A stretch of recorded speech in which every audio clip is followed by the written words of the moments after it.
What's up, guys? Welcome back to the Winter Exhibition, a tournament where we take the 16 losers from round 1 of the 2013 Winter Championships and we throw them in a bracket and give them a second chance at some money. First place gets $1,000. Second place gets 500. My name is axeltoss. I'm joined by axslav. It's been a very nice tournament so far. A lot of very interesting matches, interesting games, of course, all in Heart of the Storm, which is always fun to watch. But right now, we're kind of getting closer to the end.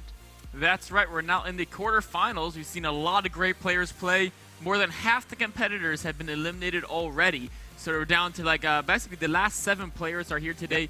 Today that number's going to drop down to 6. If we can actually bring up the bracket, we can see which players have fallen so far. Legendary players like Seed has fallen. Feast, who put up such a great fight against MVP in the Winter Championship. Yeah. He's out as well.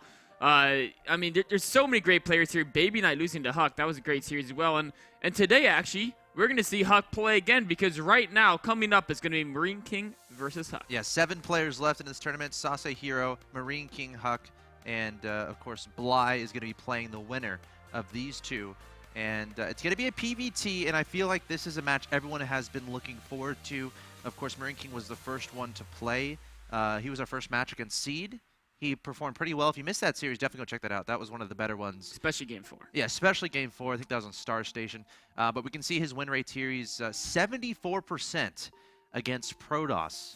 Very good indeed. And, of course, Huck is going to might have a tough time here because, again, MarineKing is widely considered one of the best Terran players to ever play Wings Liberty. And he's looking to continue that success in Heart of the Swarm. He definitely is. Of course, Huck is no slouch either, though. From Team Evil Geniuses, one of the most accomplished players from North America. In fact, actually probably the most accomplished North American players as far as basically medal results. He's won 2 different MLGs. He's won Winter Championships Orlando. He's also placed highly in Korea as well. You can see there, top 8 in GSL Codes. Of course, that was a little while ago. Yes. But he is still a very strong contender. He showed that in the winter qualification, absolutely demolishing Sasquatch. And while he did lose in the first round of the Winter Championships, it was against Innovation, who is, it's basically Artosis says he's the best player in the world right now. So does Major. I think Major was the first one. Of course, Juan Lopez, if y'all know what I'm talking about. Yeah, Huck. No shame in losing. No, absolutely not. Of course, Huck also, one of the North American heroes, we can call him, and he's in Korea right now. He's actually in the Pro League lineup for EGTL, so look out for him to play in that. He's definitely looking to take his game to the next level. He tweeted recently that, about his spot in Pro League, saying he did very well in the internal ranking matches. So that's pretty cool to see. Of course, you can follow him on Twitter I think it's at Chris Lorenger, if you want to check him out. And MarineKing Prime has Twitter as well. I think it's at MKPSE2, I want to say. So definitely check that out. But that being said, best of 5, Huck MarineKing. Shall we? Let's do it. With no further ado, game number 1, we're going to start off on Cloud Kingdom. This is going to be a very exciting match. Of course, this map, the ramps in that central ridge are so important to controlling the map. Also, what's very critical here for a Protoss is can you defend your third base without making it too easy for the Terran to then easily drop into your main. All right, here we are on Cloud Kingdom. This is game 1 of a best of 5. Between spotting the top right-hand location, representing Team Prime, he is the red Terran player, MarineKing. His opponent in the bottom left-hand location is the blue Protoss player, representing Team Evil Geniuses. He is Huck. You know who he reminds me of? Who? That girl in Game of Thrones. What's her name? Oh, Daenerys Targaryen. Yes. Yes. Because it feels like Huck is trying to regain his throne. Yeah. Because he's on a quest. Right. So he was at the top. About a year ago. And then the Koreans came in, a.k.a. The guys who took the throne from, who were they? There was a conglomerate of people, but the first ones to kick him off.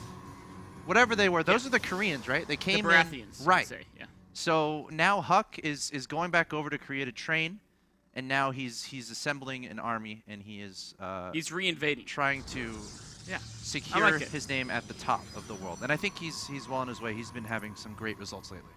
He has been. He's definitely been showing, trying to regain his prior form, you could say. It was a really good point that, about a year ago, not only was he competing very well in Korea, but he was like literally everyone considered him one of the top 1, 2, or 3 non-Koreans. Yeah. And nowadays, you notice players like Stefano, Nurcio, Man, and a lot of these players from Europe that have had basically better results than Huck in the big international tournaments lately. So Huck really, he wants to basically prove that, you know what, it's not that people don't think he's still a great player anymore, but he's not the undisputed top, pro DOS outside of Korea like he used to be. Yeah, and of course, a very driven player. Yes. Extremely hard worker. Oh, This guy is one of the most, he doesn't do anything but play StarCraft. Like he practices extremely hard, even harder than many of the world-class Koreans. Well, he eats food sometimes. Sometimes. I think he sleeps. But well, yeah, you know what he does is he eats food during the loading screen. Right. I completely. Yeah. You're right. Make it more efficient when you're loading a game. That's so true. Oh my gosh, Huck's bringing 2 additional probes here. Of course, if he can delay this command center from finishing, MarineKing might have to cancel it. Huck sending 3 more probes across the field. I completely missed this, but more SCVs coming down There's a here. Zealot right behind him as well. Oh, he needs to keep this command center from finishing. There's no bunker being built. The SUV is slowly getting whittled away, but it looks like the command center will end up finishing, and he can just lift it up if he There's wants. also no wall in though. Normally, the reason why Huck pulled the probes is because MarineKing didn't build his barracks at the top of the ramp. Oh. So There's normally, a stalker behind this too. Yeah, normally they build the barracks at the top, and then this attack can't do anything once the command center completes. But this is a different case. He's forcing a lot of SCVs out. The Zealot is a very big threat. There's still no bunker being constructed. Once that stalker gets there, where is that? There's 2 Zealots. Yeah, There's got a 2 Zealots okay, and a stalker behind this, I think. Yes, there's a stalker about halfway across the map right now. Oh, 1 Zealot getting surrounded, but he's getting a couple SCV kills. 2 SCVs go trying down. to micro it away. It does get taken out. 1 Zealot is still alive. 3 Marines here, though, from MarineKing. And it looks like Huck is going to lose that Zealot. However, here comes the Stalker. And again, still no bunker here. So with good control, obviously, ideally, you'd have some Zealots here with the Stalker. But we'll see what Huck can do. But there's 5 Marines there at this point. So Huck going to back away for now. 2 gateways in production behind this. He's luring them away from the pylon. Great move there. Stalker, be careful. I'm getting deja vu from his match against Innovation. I remember it was a similar situation. He actually lost that Stalker. This time, though, much more careful. The pylon completes. Warp date is about 50 game seconds. Of course, the Chrono Boost, he can trim that down to about 37 or so. Is that 4 gates? Yeah, that's 4 gates. MarineKing's built a third command center. Just starting a single bunker now. Only 2 barracks. Huck could just run him over pylon, potentially. Right? Has he? He hasn't seen the pylon yet. Gosh, it's right on the close. edge of the vision. If he sees that, he would definitely go kill it. And then this push is a little bit more weak because there's a pylon a little bit further back. But every bit of real estate matters in a situation like this. It really does. MarineKing now going double gas. Still only 2 barracks. Huck's first warp-in should be moments from arriving here as his warp gates. They're being transformed. Just now, their warp gates. The first warp-in. The bunker's complete, so Huck should wait for maybe about 8 to 10 gateway units before he tries that bust. If he goes right now, yes, he can chip at the bunker. But then that will reveal. If MarineKing sees 4 stalkers right now, yeah, he's going to pull the SUVs and then he's fine. Exactly. The trick here he'll build more bunkers, etc. Right. I mean, the trick here is going to be, all right, let's kill this bunker before those SUVs can be pulled. He has taken an expansion behind this, so if at the very least you can scare your opponent, in this case MarineKing, into building additional bunkers perhaps, get some worker kills, that can be a great catapult into the mid-game. Definitely can. I think he's going to be waiting for 1 more warp in. Oh, wait! He doesn't have the supply. He can't do it. Is he 39 supplied? out of 42. He's only going to be able to warp in a single more unit. There goes that Zealot. He's got to go right now, yeah. or just not go at all. Yeah. But, I mean, he has to Waiting go. for a little bit of energy. Okay, there he's going to go. He has a Guardian Shield, right? Yep.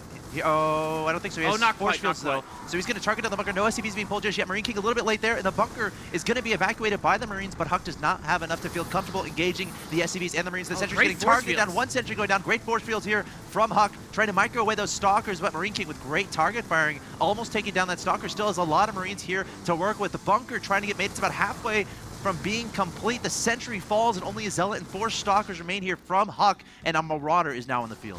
This is where Huck has got to use the mobility of those stalkers to keep picking at MarineKing's army, do as much damage as he can before the bunker completes. But the bunker, it's going to finish. It's finishing right now. Once that Marauder pops in here and a few more Marines, Huck is going to have to back away. MarineKing defends very well, minimal SCV losses, and Huck is in a terrible spot. Not only is he down by 10 food, but MarineKing, remember, he has 3 orbital commands. Yeah. 3 orbitals. He's got Stim halfway done. Factory just now starting. +1 underway. And Huck doesn't have any sentries on the field. His tech progression is nowhere. I mean, he has a Twilight Council, but that's only about 1/4 of the way done. So there's definitely going to be some timing possibilities here for MarineKing off of 3 bases. you know, he could just stay on 2 bases and just keep that third orbital for mules and SCVs and whatnot, where he can push either behind stim, behind a couple medevacs, behind 4 medevacs, that Huck is going to have a challenge defending. He is. Huck pretty much has to either go straight for DTs and hope for some critical damage there, or go straight for Templar and try to hit those money storms. You're this far behind as a Protest player. You have to go for one of those 2 routes. Huck is choosing a Dark Templar route, and what this means is that if he can get in there and do massive damage and defend a MarineKing attack, then he can equalize the game.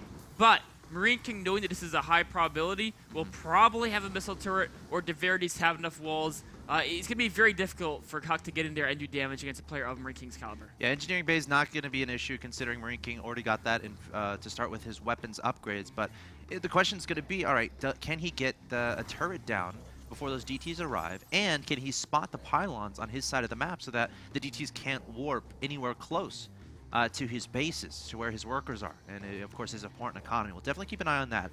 And you know, this is doable for Huck. If he can space out the Dark Templars evenly, if he can get that economic damage done, he has that Militia Core back home. He's starting to accumulate the energy on these sentries, and you know, with the Militia Core, you can put Photon Overcharge on your Nexus, which is like having 3 fire-breathing dragons, you know, helping you defend.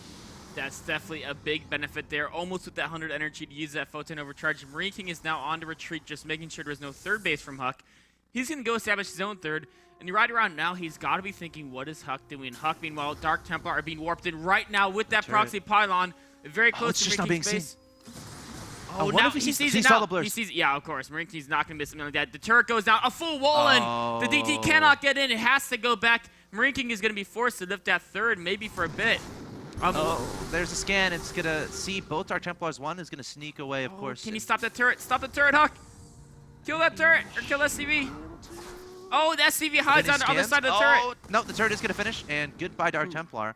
Good news here, I guess he's keeping MarineKing back home a little bit, but bad news, he's not doing any damage. Yeah, really the bad news is MarineKing wants to be at home.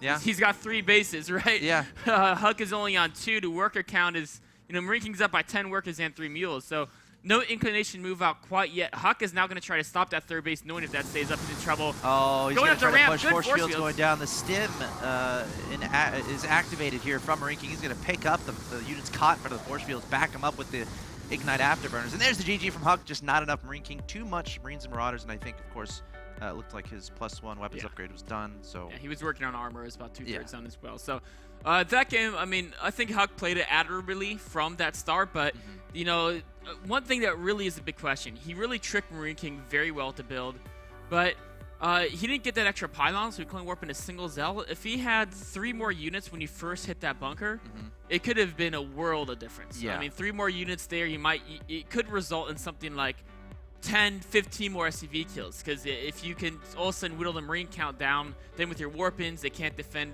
the area while they're trying to rebuild second bunker, and it's a whole different story there. I mean, that whole game was basically, you know, as you said, a story of Huck trying to exploit this greedy play from MarineKing, where, all right, he's going to take a really fast expansion. I'm going to chrono boost out 2 Zealots and a Stalker. I'm going to pull some probes to try to abuse that. Then, of course, the follow-up 4 gates try to abuse the 3 command center playing only 1 bunker, but MarineKing played good enough. Huck made enough mistakes where it couldn't be effective. Like, imagine if in the beginning he kept those 2 Zealots alive to attack with the Stalker. The bunker's not up yet. How much damage does that do? So yeah, or even if MarineKing wasn't MarineKing, and he didn't have all the SCVs protecting the Marines at the start, if you surround those first 2 Marines with probes, it's basically game over. Because then the Zealot walks up there, he's like, hello, SCVs, he just slices and dices them left and right. Yeah. But I mean, MarineKing, of course, Micro was just spot on throughout the whole game. Very well played there from MarineKing in game 1 of this best of 5. But this is a best of 5, so Huck still has some room to come back, guys. Stay tuned. Huck versus MarineKing game 2 coming up.